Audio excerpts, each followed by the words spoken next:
boy. Hey, what's up? I'm the one and only your girl, Lydia Jasmine Elje. Ngamba saba. Banange subscribing ku SMX Media. Yes, catch all your latest gossip abayimbi abakabi buli kimu mubeereko mwekumireko. Happy New Year mbagala nnyo.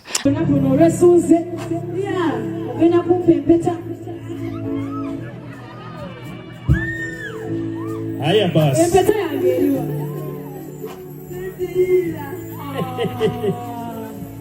Hey. Yagamba sente z'embaga yaziryamu wakola kibozi. Yagula mungoye. So, it's one of my favorites. Wow. Because he's a happy soul. And he's the life of this place. Without him, it would be boring. So, Kalyango. Uchimanyi nkwagala nnyo. Nange nkwagala nnyo. Aya bas. Nomma kana okamanya kayina.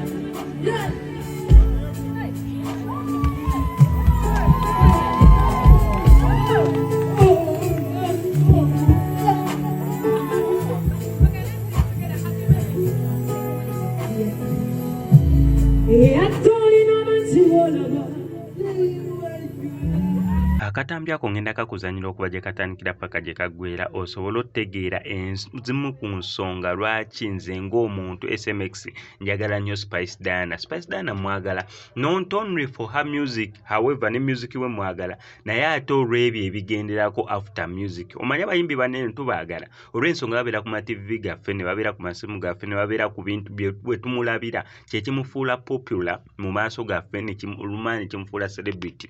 So Spice Diana no mwagala for so many things naye kimu ekisinga okubeera nga kimunjagaza kyensonga ey'okwagala abantu ey'okubeera mu bantu. On top of that neno story njikoze okubeera nga muyozayoza olw'okubeera nti ne bamufudde brand ambassador wa Dinner Special Children neera munnange kye beekoze ne bbaawe anti oyo bbaawe Spice Diana oyo yamusuubiza dde okubeera ng'akola ki ng'amuwasa n'asondako ne ku ssente z'embaga naye ssente z'embaga ate gye byakomekera yagamba yazigulamu ebyokulya naye nga yali asonda ssente za mbaga asobole okubeera nga yeewasiza omukyalo mulungi Spice Diana. Spice Diana yakkiriza bamusaba obufumbo n'akkiriza n'alinda ssente z'embaga ziwere embaga ebeerewo mwana wattu embaga ssente ne baziryamu ebyokulya. Empeta bagimubuuzizza empeta omukulu nga talina mpeta naye nga Spice Diana tukwebaza olw'omulimu omulungi gw'okola olw'okubeera mu bantu n'okwagala abantu. Kinyuma buli omu singa yali n'ekitongole kyali attached to lukyalumu naddala guno omwaka n'ogamba birthday yange ngenda gikuliza n'abasanyu babies home, birthday yange ngenda gikuza n'abo baba Dinner Special Children, birthday yange ngenda gikuza n'abaana ab'oku street nga nze wendi attached ku kitongole ekimu ekirina abaana abalina autism oba condition ya autism. Abantu abasinga tebamanyi autism kyeki naye nze ndi attached n'ekitongole ekimu ekirabirira abaana okugezaako okubeera nga kibabangula abalina condition ya autism nera ng'abo si balala wabula abatinza ntotsi benkwasaganya nabo. Ogendayo n'olaba abaana ab'enjawulo nga beetaaga bambi laavu y'abantu nga ffe. So Spice Diana bwatyo we yasobodde okubeera ng'akikola naye ne bamufuula brand ambassador wa Dinner Special Children neera aka video ke kano kegenda okubeera nga nkuzanyira okuba gye katandikira paka gye kaggweera osobole okulaba activities nga bwe zaagenze mu maaso na buli kimu naye nga sinabeera nga mbikutirako kankusaba bambi subscribing nga nuko SMX Media tojja kubeera nga misinga updates naddala nga zino.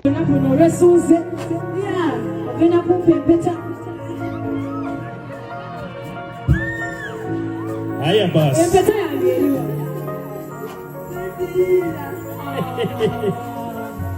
Hey. Yagamba sente z'embaga yaziryamu wakola kibozi. Yagula mungoye. So, it's one of my favorites. Wow. Because he's a happy soul. And he's the life of this place. Without him, it would be boring. So, Kalyango. Uchimanyi nkwagala nnyo. Nange nkwagala nnyo. Aya bas. Nomma kana okamanya kayina.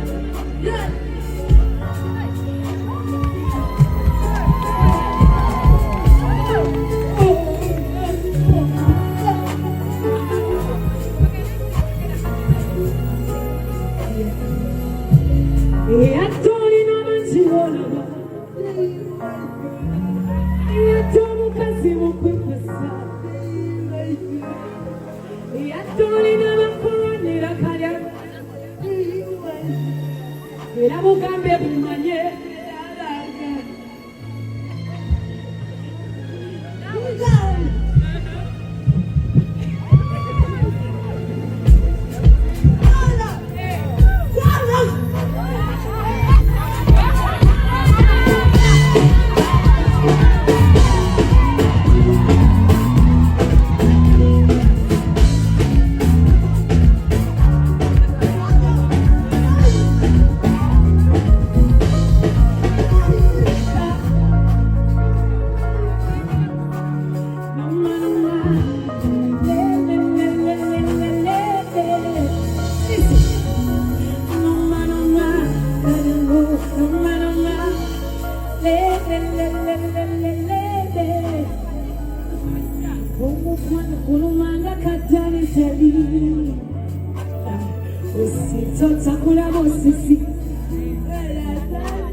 Njagala kumacha return to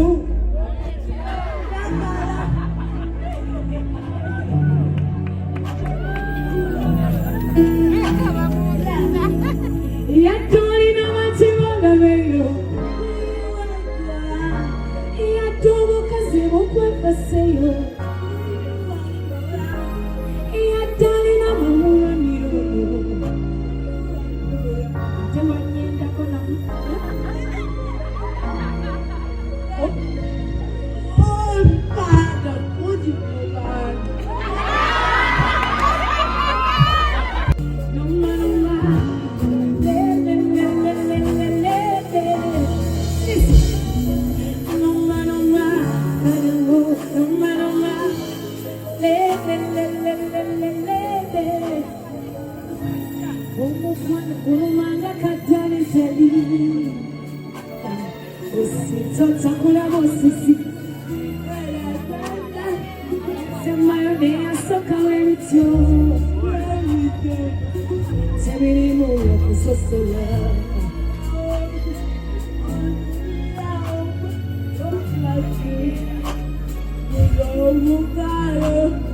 Asabye